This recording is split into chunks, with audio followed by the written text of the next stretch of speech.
자, 2022년은 이민년이라고 합니다. 그래서 검은 호랑이 띠다 이 말이에요. 검은 호랑이가 어디 있을까? 백두산에 검은 호랑이가 있습니다. 검은 줄을 내면서 아주 용맹스러운. 호랑이는 뭘 뜻하느냐? 원기를 뜻하는 거예요. 원기. 기가 세다. 그래서 여러분도 하나님의 성령을 받으면 원기 있게 살아가게 될 줄로 믿습니다. 여러분 새해 하나님의 은혜와 사랑이 충만하시기를 주님의 이름으로 축원드립니다. 우리 교회의 표어는 바로 예수님처럼입니다. 한번 따라해 보시면 예수님처럼, 예수님처럼, 예수님처럼. 자, 이 예수님의처럼의 책이 두 권 나와 있는데, 첫 번째 책은 맥스 루케이도라고 하는 사람이 1955년생인데 67세죠. 미국의 복음주의 작가며 오크힐스 교회 담임 목사님이십니다. 그리고 두 번째 책은 앤드루 머레이가 쓴 책입니다. 그건 여러분 유명한 작가니까 알 겁니다. 1828년에서 1917년 89세의 삶을 사신 분인데 복음주의 설교자며 남아공의 개혁교회 지도자입니다. 자, 이 두 사람의 이 공통점이 뭐냐? 예수님처럼은 바로 새롭게 변화된 마음이 세상에 영향력을 끼치는 삶을 살 수 있다는 것입니다. 다시 말해서 여러분의 마음이 변화되면 새로운 삶을 통해서 현장에서 영향력을 끼치는 그리스도인으로 살아가게 될 줄로 믿습니다. 자, 그러면 어떻게 이 예수님처럼 살 수 있을까요? 그 첫 번째로 침례 받으신 예수님이십니다. 자, 오늘 본문을 다시 한번 읽겠습니다. 마태복음 3장 16절로 17절 시작. 예수께서 침례를 받으시고 곧 물에서 올라오실새 하늘이 열리고 하나님의 성령이 비둘기같이 내려 자기의 임하심을 보시더니 하늘로부터 소리가 있어 말씀하시되 이는 내 사랑하는 아들이요 내 기뻐하는 자라 하시니라. 아멘. 예수님은 성령으로 잉태되셨고 성령에 의해서 인도를 받으셨습니다. 그러나 예수님이 30살 때까지는 목수의 아들로서 평민이었습니다. 우리나라에도 이 고종의 손자가 80살로 이석이라고 한 명이 살아 있습니다. 근데 이 사람은 지금 어디서 살고 있느냐? 저 전주 한옥에 집 한 채 내줘 가지고 거기 살고 있습니다. 옛날에는 여러분 저 궁에서 살았잖아요. 왕임에도 불구하고 세상이 바뀌어 버리니까 아무런 힘이 없죠. 요셉도 다윗의 왕손이죠. 그러나 그가 사는 곳은 갈릴리 나사렛 땅에서 살고 있었습니다. 평민이 되어버립니다. 예수님도 다윗의 족속, 다윗의 계보를 탄 왕족입니다. 사실. 그런데 이 예수님이 바로 30살까지는 이 요셉의 아들로서 목수 일을 하고 있었습니다. 평민이었어요. 근데 이 예수님에게 바로 성령이 임하심으로 그가 세례받게 됩니다. 세례받을 때 바로 당시에 6개월 전에 온 세례 요한이 침례를 주고 있었는데 요단강에 예수님이 백성들처럼 다 같이 줄 서가지고 세례받았습니다. 세례받으러 가니까 세례를 안 주려고 그러는 거예요. 내가 당신에게 세례받아야 될 사람인데 당신이 어떻게 나에게 세례를 줍니까? 안 주려고. 그렇게 하지 마라. 모든 것이 하나님의 의를 이루기 위해서 받아야 된다. 하나님의 법을 따르기 위해서 받아야 된다. 그러니까 이제 이 세례 요한이 허락을 하고 세례를 받습니다. 요단강에 세례 받고 예수님이 올라오실 때 이 하늘이 열리면서 비둘기 같은 이 성령이 임하셨다. 그건 성령의 상징을 얘기합니다. 비둘기. 비둘기는 여러분 평화를 상징하죠. 그리고 비둘기는 순결함을 뜻합니다. 비둘기는 혼자 다니는 법이 없어요. 죽더라도 같이 죽는 거예요, 비둘기는. 그래서 비둘기는 순결함을 뜻합니다. 그래서 이런 성령이 임하셨다는 거예요. 그러면서 하늘에서 음성이 들려왔어요. 이는 내 사랑하는 아들이요 나의 기뻐하는 자다. 성령이 임하십니다. 그때부터 하나님의 신에 감동되어 가지고 예수님이 가는 곳곳마다 귀신을 쫓아내고 병을 고치고 수많은 기사와 이적을 베푸는 하나님의 아들로서 공생애가 시작되는 것입니다. 여러분도 마찬가지입니다. 여러분도 평범한 사람들이지만 하나님의 손에 붙들리고 성령에 붙들리면 하나님 앞에서 귀중히 쓰임받고 2022년도가 역사를 변화시키는 새해가 될 줄로 믿으시기를 주님의 이름으로 축원드립니다. 이 성령의 상징은요 9가지가 있어요. 9가지. 성령의 열매도 9가지잖아요. 성령의 은사도 9가지. 9이야 9. 이 성경 안에 성령의 상징이 9가지입니다. 그래서 순복음교회에서는 이 가장 입에 붙은 것이 뭡니까? 성령이 바람같이, 불같이, 생수같이 이러죠. 그 다 이 성령의 상징을 얘기하는 거예요. 상징. 바람은 뭡니까? 바람은 더러운 것을 씻겨나가. 바람은 또 여러분에게 호흡, 공기를 넣어줘서 생명을 있게 하지 않습니까? 필수지. 공기는 필수. 아멘.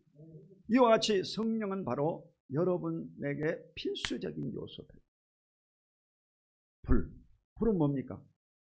태워버립니다. 더러운 걸 태워버립니다. 불은 에너지, 힘을 나타냅니다. 자동차도 불로 가는 거 아닙니까? 그리고 이 비행기도 불을 토하면서 쫙 무거운 항공기가 지나가지 않습니까? 이게 거대한 에너지, 힘을 또 이 불은 빛이잖아요. 빛. 어둠을 밝히는 빛이다. 이 성령이 임하면 여러분 인생이 완전히 바뀌어지는 거예요. 할렐루야. 그리고 이제 성령은 비와 같이 기름으로 또 술로 표현이 됩니다. 성령이 왜 술이요? 술은 여러분요 기쁨을 지어주지 않습니다. 술을 마시면 기쁨이 옵니다. 술에 취한 사람은 얼굴이 벌게가지고 기쁨이 충만하죠. 술 취한 사람은 또 두려움이 없어요. 담대해져. 소리를 지르고 염려 근심이 싹 사라져요. 그게 술의 말이에요. 성령도 마찬가지예요. 성령이 임하면 여러분 마음속에 세상에서 얻지 못한 기쁨을 얻습니다. 그리고 이 성령은 여러분 임하면요 담대합니다. 저도 이 평범한 사람입니다. 하나님의 영인 성령을 받고 나서 담대해지고 그래가지고 뭐 가는 곳곳마다 복음을 전파하고 이 메가폰을 잡고 역전에 가서 복음을 전하고 그랬습니다. 어떻게 그렇게 하겠어요, 여러분? 맞아 죽지, 여러분. 깡패들한테. 깡패들이 얼마나 많이 있는데. 역전에 가서 어떻게 소리 지르고 메가폰으로 맞아 죽지. 그런데도 담대하게 영등포역, 저 대전역, 요 수원역에도 그때 한번 왔었어요. 저 포항에도 갔어요. 전부 돌아다니면서 복음을 전해요. 그 여러분요, 이게 성령의 역사예요. 성령의 역사. 아멘. 그리고 이 성령은 바로 도장친다 이 말이에요. 인을 뜻하고 보증으로도 또 뜻합니다. 그래서 이 성령은 확실한 영이시죠. 이 성령이 여러분 속에 임하면 여러분 운명이 바뀌어질 것을 믿으시기를 주 이름으로 축원드립니다. 자, 첫 번째로 이 성령 세례를 받으신 예수님이십니다. 마태복음 3장 11절을 다 같이 읽어보겠습니다. 시작. 나는 너희로 회개하기 위하여 물로 침례를 베풀거니와 내 뒤에 오시는 이는 나보다 능력이 많으시니 나는 그의 신을 들기도 감당하지 못하겠노라. 그는 성령과 불로 너희에게 침례를 베푸실 것이요. 아멘. 자, 이 물 세례와 성령 세례를 구분 짓는 것은 우리 오순절 교단, 이 순복음교회만 그렇습니다. 장로교회에서는 이 세례 받을 때 성령 받았다 그렇게 생각하고 성령 세례를 받아라 그렇게 말하지 않습니다. 근데 요즘은 이제 순복음교회 영향을 받아가지고 장로교인들도 전부 다 성령론이 바뀌었어요. 원래 장로교회 창시자인 칼빈은 그런 이론이 아닙니다. 고린도전서 3장 16절 성령으로 아니하고는 예수를 주시라 할 수 없느니라. 이 말씀 한 구절을 가지고 성령 받았다 그렇게 말합니다. 근데 예수님은 분명히 여러분 이 성령 세례와 물 세례를 구분 짓습니다. 오늘 이 세례 요한도 성령 세례와 물 세례를 구분 짓는 거예요. 예수님은 바로 성령과 불로 세례를 주실 것이다 그렇게 말씀하십니다. 그러니까 세례 요한은 물로 세례를 베풀었지만 예수님은 성령과 불세례를 주실 것을 말씀하십니다. 아멘. 그러니까 예수님은 어떤 분이냐? 예수님은 이 물 세례 받을 때 성령 세례를 같이 받아보십시오. 비둘기 같은 성령이 임하시고 하늘에 음성이 들려옵니다. 성령 받는다는 것은 뭐냐? 성령은 여러분요 전에도 계시고 지금도 계셔요. 그런데 성령 받는다는 것은 뭐냐? 여러분 자신의 눈이 열려버린 거예요. 성경을 잘 읽어봐봐요. 이 예수님께서도 눈이 열려버린 거예요. 비둘기 같은 이 성령이 눈에 보인 거예요. 성령은 옛날도 다 있었지 구약에도. 근데 이 성령이 눈에 보여요. 눈이 열린 거지. 그리고 귀가 뚫려져. 내 사랑하는 아들이요 나의 기쁨. 귀가 뚫려버린 거예요. 하늘에서 하는 소리가 귀에 들린다는 거예요. 귀가 열려. 그 성령 받았다는 것은 뭐냐? 여러분의 눈이 열려버립니다. 여러분의 귀가 열려지는 거예요. 믿으시기를 주 이름으로 축원합니다. 열려져야 되는 거예요. 사도행전 1장 4절로 5절을 다 같이 읽겠습니다. 시작. 사도와 함께 모이사 그들에게 분부하여 이르시되 예루살렘을 떠나지 말고 내게서 들은 바 아버지께서 약속하신 것을 기다리라. 요한은 물로 침례를 베풀었으나 너희는 몇 날이 못되어 성령으로 침례를 받으리라 하셨느니라. 아멘. 이것은 예수님이 여러분요 마지막 지상 명령입니다. 요한은 물로 세례 베풀었지만 너희는 몇 날이 못되어 성령으로 세례를 받으리라. 예수님의 약속입니다. 그러므로 이 약속의 말씀을 부여잡고 여러분이 간절히 사모하면서 회개하고 기도하면 성령이 임하시는 것입니다. 할렐루야. 사도행전 2장 38절 너희가 예수 그리스도 이름으로 제사함을 받으라. 그리하면 성령을 선물로 받으리라. 성령을 받아야 졸음이 사라져버립니다. 성령 받으면 눈알이 반짝반짝이죠. 할렐루야. 그 성령 받으면 달라지는 거예요. 삶에 의욕이 생기고 담대하고 용기 있게 되는 것입니다. 믿으시기를 주 이름으로 축원합니다. 사도행전 1장 8절 읽겠습니다. 시작. 오직 성령이 너희에게 임하시면 너희가 권능을 받고 예루살렘과 온 유대와 사마리아 땅끝까지 이르러 내 증인이 되리라 하시니라. 아멘. 성령 받으면 권능을 받습니다. 권능은 두나미스, 다이나마이트 같은 능력을 말하는 것입니다. 강한 능력이 임하고 그리스도의 증인이 되는 것입니다. 증이라는 것은 뭐냐? 순교자라는 뜻이고 또 증이라는 것은 뭐냐? 법정 용어죠. 법정에서 자신을 보고 들은 것을 말할 수 있다. 여러분이 예수님에 대해서 예수 애자도 말 못하는 사람이 자기 친구들에게 가족들에게 예수님은 하나님의 아들이십니다. 예수를 믿으면 구원을 받습니다. 이게 말할 수 있다는 것입니다. 할렐루야. 맨정신은 안 되는 거예요. 이게 맨정신은 안 되는 거예요. 비즈니스 사업하는 사람이 그 예수 얘기했다 괜히 계약 깨져버리면 안 되죠. 근데 어떻게 이게 예수라는 얘기가 나오겠냐고. 이 성령이 임하면 여러분이 권능을 받고 권능 받은 사람은 증인이 되는 것입니다. 아멘. 그래서 반드시 성령을 사모하고 성령 충만 받기를 사모하시기를 주의 이름으로 축원드립니다. 자, 두 번째로 침례 받으신 예수님은 자신의 정체성을 찾게 된다는 것입니다. 마태복음 3장 17절 시작. 하늘로부터 소리가 있어 말씀하시되 이는 내 사랑하는 아들이요 내 기뻐하는 자라 하시니라. 아멘. 하늘에서 소리가 들려옵니다. 이는 내 사랑하는 아들이요 내 기뻐하는 자다. 여러분도 기도하고 가만히 묵상 기도를 하면 하나님 뭐라고 그러냐? 이는 내 사랑하는 아들이요 내 기뻐하는 자라. 그렇게 말씀하십니다. 똑같아요.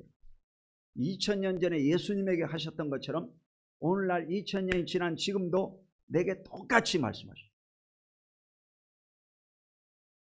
사랑하는 아들아, 사랑하는 딸아, 이렇게 말씀하십니다. 아멘. 여러분, 인생이라고 하는 것은요 사랑을 받아야 돼요. 부부간에도 사랑을 받아야 되고 또 부모 자식 간에도 사랑을 자식이 받아야 되고, 여러분 사랑받아야 인생의 의미가 생겨나고 삶의 활력이 생깁니다. 그래 사랑받지 못한 고아나 과부나 객이나 이런 사람들은 소외된 인생을 사는 것입니다. 범인들 가운데도 거의 다가 사랑받지 못한 자가 죄를 짓습니다. 여러분,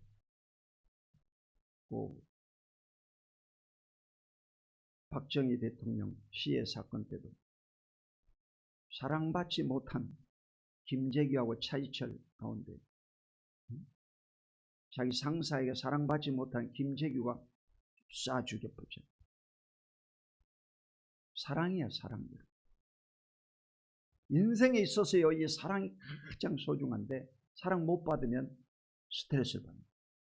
그러니까 여러분은요 가정에서는 부모님의 사랑받아야 돼요. 회사에 가면 회사 사장님에게 사랑받아야 돼요. 학교에 가면 학교 선생님에게 사랑받아야 되고 교회에 오면 교회 목사님에게 사랑받아야 됩니다. 사랑을 많이 받아야 여러분이 삶의 의미를 발견하고 힘이 생겨납니다. 할렐루야. 여러분 사랑이 충만하시기를 주의 이름으로 축원합니다. 근데 이것은 부분적인 사랑이에요. 온전한 사랑은 뭐냐? 하나님의 사랑입니다. 하나님의 사랑. 이 하나님의 사랑을 크게 받은 사람은 세상에 반짝거리는 이런 사랑에 별로 개의치 않습니다.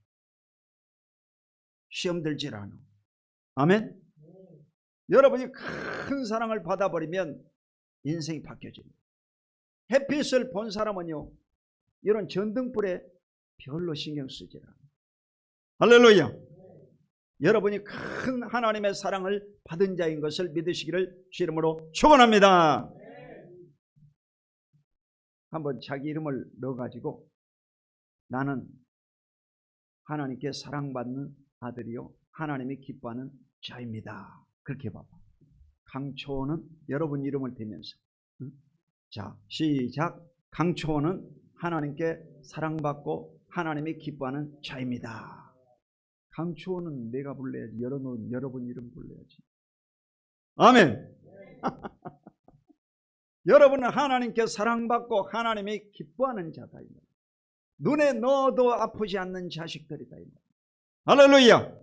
여러분 하나님이 너무 기뻐하시고 하나님이 여러분을 사랑하시는 것을 믿으시기를 주 이름으로 축원드립니다. 자, 이 얘기가요 똑같은 것이 성경에 있습니다. 마태복음 17장 5절을 읽겠습니다. 시작. 말할 때 호련히 빛난 구름이 그들을 덮으며 구름 속에서 소리가 나서 이르시되 이는 내 사랑하는 아들이요 내 기뻐하는 자니 너희가 그의 말을 들으라 하시는지라. 아멘. 자, 예수님이 어느 날 베드로와 요한 수제자들을 이끌고 저 변화산에 올라갔습니다. 그때 예수님의 모습이 갑자기 바뀌어지는 거예요. 부활하신 예수님의 모습을 처음으로 보여주신 겁니다. 육신에 있을 때. 그 자신의 몸이 싹 바뀌어지면서 무슨 일이 벌어졌느냐. 구약을 대표하는 이 모세와 구약을 대표하는 선지자인 엘리야가 딱 예수님과 함께 있는 겁니다. 신비로운 거예요. 그러니까 이 베드로 요한이 이 사실을 그대로 본 겁니다. 아멘. 혼자 봤으면 오해할 수도 있는데 베드로와 요한 증인이 있잖아. 그 두 사람 이상이 봤으니까 정확한 거지. 그래 예수님의 모습이 보여져. 그때 이 베드로가 그랬지 않습니까? 선생님, 초막 셋을 짓고 우리 떠나가지 말고 이곳에서 삽시다. 개인이 가서 열받지 말고. 그래가지고 예수님께서 이들에게 변화된 모습을 보여주십니다. 아멘. 실제로 예수님은 지금 어디 계시느냐? 부활 승천 하늘에 올라가셔서 하나님 보좌 우편에 앉아 계십니다. 하나님 보좌 우편에 앉아 계십니다. 아멘. 여러분이 영적인 눈이 열리면 다 보이는 거예요. 하나님이 오늘도 여러분을 지극히 사랑하시는 줄로 믿으시기를 주 이름으로 축원드립니다. 그래서 똑같이 얘기했어요. 이는 내 사랑하는 아들이요 내 기뻐하는 자다. 똑같이 얘기했어요. 제가 여러분요 지금도 기도하고 이렇게 딱 기다리면 하나님 뭐라고 하냐? 사랑하는 아들아, 내가 너와 함께한다. 그렇게 말씀합니다. 아멘. 하나님이 오늘도 여러분과 함께 하시고 사랑하심을 믿으시기를 주 이름으로 축원드립니다. 마지막으로 이제 이 예수님의 3대 사역에 대해서 말씀을 함께 나누겠습니다. 마태복음 4장 23절로 24절 시작. 예수께서 온 갈릴리에 도래다니사 그들의 해당에서 가르치시며 천국 복음을 전파하시며 백성 중에 모든 병과 모든 약한 것을 고치시니 그의 소문이 온 수리아에 퍼진지라. 사람들이 모든 앓는 자 곧 각종 병에 걸려서 고통당하는 자, 귀신 들린 자, 간질하는 자, 중풍병자들을 데려오니 그들을 고치시더라. 아멘. 예수님은 성령 받고 뭘 하셨느냐? 세 가지 일을 하셨다. 3대 사역이라고 합니다. 아멘. 한번 따라해봐요. 예수님의 3대 사역. 세 가지 일을 하셨다니. 그러니까 여러분도 성령 받으면 예수님처럼 살아야 되는 거예요. 예수님처럼. 아멘. 자, 첫 번째가 뭐냐? 가르치심. 따라해봐. 가르치심. 가르치셨다는 거예요. 티칭이라고 해요. 독일어는 레르넨. 그러니까 이 뭐냐? 가르치신다는 것입니다. 그래서 실제로 예수님이 산상수훈이라 해고 마태복음 5장부터 6장, 7장 이 세 장에 있어서 예수님이 가르치셨습니다. 뭘 가르치셨냐? 가장 기본적인 보편적인 핵심적인 진리를요 다 가르치셨어요. 여기서 끝나는 거예요, 사실은. 할렐루야. 그러니까 이 마태복음 5장, 6장, 7장을요 확실히 익혀야 되는 거예요. 새해에는 여러분에게 예수님이 가르치신 내용을 1월 달에 선포하려고 합니다. 아멘. 그리고 마태복음 13장에서는 비유로 말씀하셨습니다. 그래서 씨 뿌리는 비유, 겨자씨 비유, 가라지 비유, 감추인 보화 비유, 값진 진주 비유, 그물 비유 6가지를 말씀하셨고, 마태복음 24장에서는 재난의 시작, 마지막 때 될 일을 말씀하셨고, 마태복음 25장에서는 열처녀의 비유, 달란트 비유, 양과 염소의 비유, 마지막 때 이 현상에 대해서 말씀하셨습니다. 다 비유로 말씀하셨어요. 예수님이 다 비유로 말씀하셨고, 그리고 이 성경이 끝나는 거예요, 사실. 그러니까 예수님의 가르치신 것에 대해서 확실히 알아야 되는 거예요. 오늘날 이 강단도 마찬가지. 인간적인 얘기만 잔뜩 하고 그러면 안 돼요. 한국 교회 강단이 다 죽어버린 거예요. 사람 얘기 나오고 감정이 나오고 성경을 가르쳐야 되는 거예요, 사실. 할렐루야. 성경을 들으러 교회에 오는 거지, 여러분요. 인간적인 얘기 들어오냐고. 성경 구절은 한두 구절 해놓고 뭐 인간적인 얘기만 한 시간 내내 얘기하고 그런 교회들이 아주 많습니다. 여러분은 철저히 예수님의 말씀에 귀 기울여야 되고 예수님처럼 살아야 될 줄로 믿으시기를 주 이름으로 축원드립니다. 두 번째, 예수님 뭐를 하셨느냐? 복음을 전파하셨습니다. 프리칭이라고. 프리칭. 자, 마가복음 16장 15절에 보면 너희는 온 천하에 다니며 만민에게 복음을 전파하라. 마태복음 28장 19절로 20절에도 보면 지상명령이라고 하는데 너희는 가서 모든 족속으로 제자를 삼아 아버지 아들과 성령 이름으로 세례 주고 내가 분부한 모든 것을 가르쳐 지키게 하라. 벌저다 내가 세상 끝날까지 너희와 항상 함께 있으리라. 딱 똑같아요. 예수님은요 세례받게 하고 가르치고 복음 전하라고 그랬어요. 할렐루야. 예수님의 일을요 우리가 그대로 행해야 되는 것입니다. 그럴 때 하나님의 교회가 부흥되고 여러분 가정이 잘되고 형통함을 얻게 될 줄로 믿습니다. 마지막으로 예수님은 뭘 하셨느냐? 병을 고치셨습니다. 병 고침은 예수님의 때나 있는 일이고 신약 시대 초기에나 있는 일이지 병이 요즘도 낫겠냐? 다 병원도 있고 약국도 있는데 무슨 뭐 교회까지 가서 병 고치냐? 그런 생각을 하면 여러분 예수님의 3대 사역이 병 고침 사역이라니. 그리고 예수님의 3분의 2의 사역이 병 고치는 사역이었어요. 다 병을 고쳤어요. 그러니까 여러분도 병이 왔을 때 무조건 하고 약 먹고 무조건 하고 병원만 쫓아다니지 말고 철저히 자신의 죄를 회개하고 병 고침 받기를 위해서 간절히 기도를 해야 돼요. 아멘. 병 고쳐달라고 기도를 해야 돼. 그러면 하나님이 고쳐주십니다. 마가복음 16장 17, 18절에 보면 믿는 자들에게 이런 표적이 있다. 내 이름으로 귀신을 쫓아내며 새 방언을 말하며 뱀을 집으며 무슨 독을 마실지라도 해를 받지 않으며 병든 자에게 손을 얹은 적 나으리라 그랬어요. 할렐루야. 그러니까 이 성경 말씀을요 여러분이 사용해야 되는 거죠. 믿는 자라고 그랬잖아. 목사님들만 손 얹은 나으리라. 그렇지 않았거든. 믿는 자에게 손을 얹은 적 나으리라. 아멘. 그러니까 여러분이 아픈 것은 여러분이 손대가지고 병 고쳐버려야 돼요. 그래 전화로도 여러분요 기도해주면 병이 낫습니다. 귀신도 마찬가지. 이 귀신 쫓을 때도 여러분이 담대해야 되는 거예요. 귀신에게 속는 사람들이 많이 있습니다. 꿈에도 마찬가지.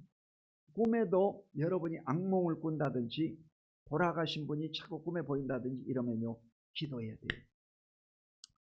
여러분 꿈을 꾸고 나서 마음에 평안함이 오면 그건 하나님이 주신 꿈입니다. 왜냐? 로마서 8장 6절에 보면 영의 생각은 생명과 평안이라고 했어요. 마귀가 주는 것은 도적질하고 죽이고 멸망시키는 것. 딱 분별을 해야 돼요. 이게 뭔 꿈인가 하고 궁금하게 생각하지 말고. 그러니까 꿈을 분별해야 되고 꿈을 악몽을 꾸는 사람은 회개해야 돼요. 하나님 앞에 회개하고 철저히 죄를 고백하면 하나님이 평안한 꿈, 좋은 꿈, 생명력 있는 꿈을 꾸게 하실 줄로 믿으시기를 주 이름으로 축원드립니다. 이 병을 고쳐야 돼. 현대인들은요 전부 병들어 있습니다.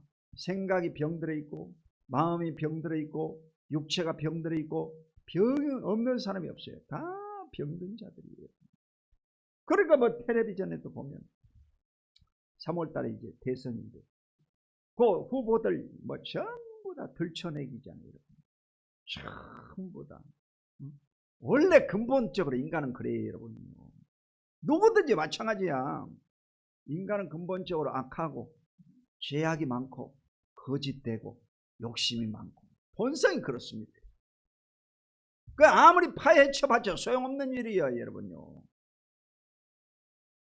그래서 근본적으로 인간은요 죄를 회개하고 성령 충만하면 그 사람이 바로 하나님의 사람일 것입니다. 할렐루야. 이러므로 하나님의 사람으로 여러분이 쓰임받기를 원하시면 늘 성령님을 사모하고 성령 충만함을 받고 병을 고치시기를 주의 이름으로 축원드립니다. 여러분 병을 고쳐야 됩니다. 겨울철에는 뭐겠어요? 눈이 내리지 않아요. 눈이 갑자기 오늘 또 내렸어요. 내가 새벽기도 마치고 집에 잠깐 가서 이제 이 아침 식사를 하고 다시 오는데 그새 여러분 눈이 수북이 쌓였어요. 그래가지고 내가 금방 와가지고 또 빗자루 쓸고 염화칼슘 뿌리고 그래 놓은 거예요. 그랬더니 상가 사람들이 다 좋아하더라고. 아멘. 그러니까 여러분요, 그새 눈이 온 거예요. 예고 없어요. 뭐냐? 이 세상이라고 하는 것은요, 갑자기 여러분에게 죄가 찾아오고 갑자기 마귀가 찾아오고 갑자기 문제가 찾아오는 거예요. 왜 그러느냐? 근본적으로 이 땅이 바로 타락한 땅이에요. 인간의 심성은요, 부패한 타락한 심성이기 때문에 그렇습니다. 그러니까 사람 자신에게 너무 실망하지도 말고 많이 기대하지도 말고 여러분 자신을 그리스도의처럼 만들어야 되는 것입니다. 할렐루야. 예수님처럼 되면 됩니다. 금년 표가 예수님처럼이에요. 아주 좋은 표예요. 그래서 예수님처럼 여러분 되시기를 주 이름으로 축원드립니다. 자, 요한복음 14장 12절을 읽겠습니다. 시작. 내가 진실로 진실로 너에게 이르노니 나를 믿는 자는 나의 하는 일을 그도 할 것이요 또한 그보다 큰 일도 하느니 이는 내가 아버지께로 감이라. 아멘. 자, 예수님께서 직접 말씀하신 거예요. 나를 믿는 자는 나의 일을 할 것이요 예수님처럼 일할 것이라는 것입니다. 예수님 뭐였습니까? 예수님이 가르치시고 예수님이 복음을 전파하시고 예수님이 병을 고치셨다. 예수님이 성경에 보면 31번 기적을 베푸셨습니다. 병을 고치고 귀신 쫓아내고 초자연적인 역사를 베푼 것이 31번이야. 사복음에 나온 것이. 할렐루야. 그러니까 여러분도 똑같이 예수님처럼 초자연적인 역사가 일어날 수 있다는 것입니다. 여러분. 그리고 더 큰 일도 하리라 그랬어요. 여러분도 더 큰 일을 할 수 있는 하나님의 능력을 얻게 될 줄로 믿습니다. 할 수 있는 거예요. 하나님이 기름 부으면 되는 겁니다. 그러니까 될까 말까 하지 말고 믿음을 가지고 담대하게 기도해야 돼요. 병을 놓고도 기도하고 귀신 축사를 놓고도 기도하고 기도해 보세요. 그 희한한 일이 벌어지는 거예요.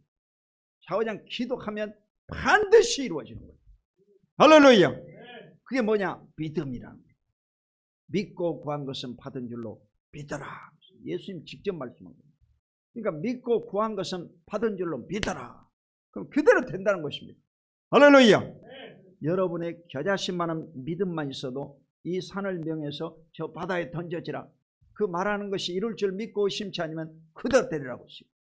그러니까 여러분의 마음속에 이 믿음이 조그만 겨자씨만한 것만 있어도 기적이 일어난다는 거죠. 겨자씨 속에는 생명이 있잖아요. 이 우리나라에서 제일 작은 씨앗이 뭐겠어요? 제일 작은 씨앗이 양파 씨앗이에요. 양파 씨앗. 양파 씨앗 봤어요?